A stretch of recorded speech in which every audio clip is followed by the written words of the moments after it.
Salutare, fraților, bine v-am găsit la un nou episod. Astăzi o să vă arăt iepurii și câinii mei și cușca care o să fac la porumbei. Aici avem iepurași cei mici. N-am dat niciunul din ei. Am aici apă. Le-am pus lucernă. Aici le-am dat granure.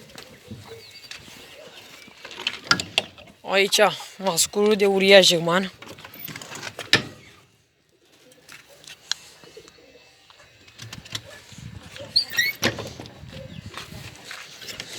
Aici femeia care are pui în burtă trebuie să fete, ca de uriaș german a fătat. Și are apă aici. Granuri i-am pus.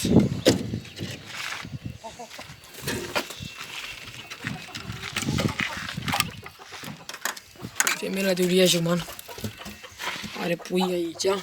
7 pui. Nu mă lasă să îi arăt aici. Are castronul pline cu granule, lucernă. Se vede? Apă, da, apă am mântărit-o. O să o văd. O să fim pe urmă alta. Aici jos. Rața cu rățuște. 14 rățuște și cu ea 15. Și mai avem una care trebuie să scoate. Și acum o să mergem la porumbei. Am ajuns la porumbei. Ăștia au rămas toți porumbeii mei. Aici și știți că am avut ouă, nu mai am că au fost limpezi și le-am aruncat. De fapt am găsit niște ouă pe aici și ouăle de la ei, le-am găsit aruncate pe aici și le-am luat și le-am aruncat.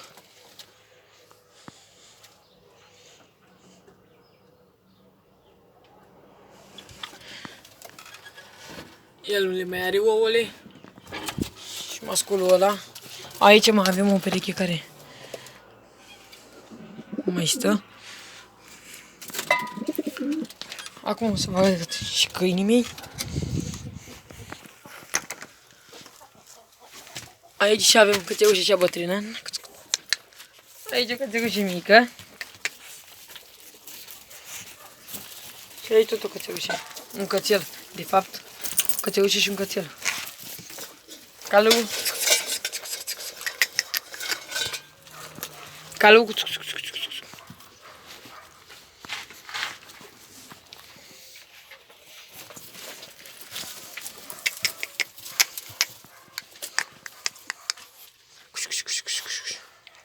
Pe ea eu dau bunica mea, cățegușa, și o plezică cățelul. De cresc pe amândoi până când se fac mai mari. Acum o să mergem la cerc ciobănesc. Am ajuns și la cerc ciobănesc. Na, urțu.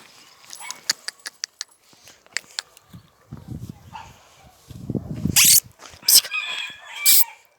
Urțu. Psica, psica. Psica. Psica, psica, psica. Psica, psica, psica.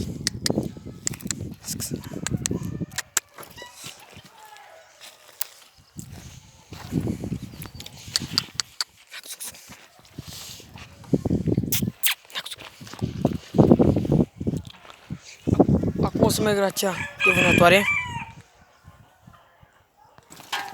Aici cățelușa de vânătoare, trebuie să pun și apă.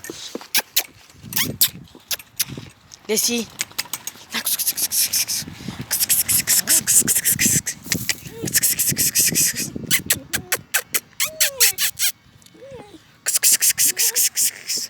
Are căței în burtă.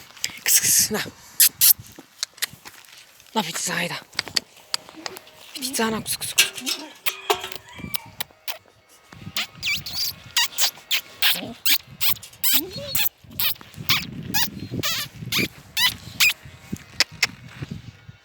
O cățelușă fac te cu minte.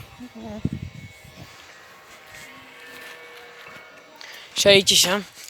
M-am apucat de vodiera la porumbei. Am făcut așa un pătrat. Și trebuie să închid cu OSB. Să vă arăt când o să fie gata. Uite, o să iau așa mai depărtare. Are 2 pe 2.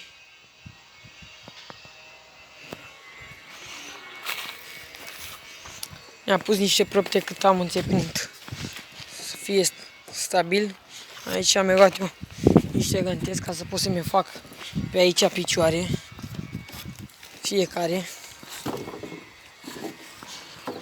Aici am luat ca să fac gântetele astea ca să-i fac propte.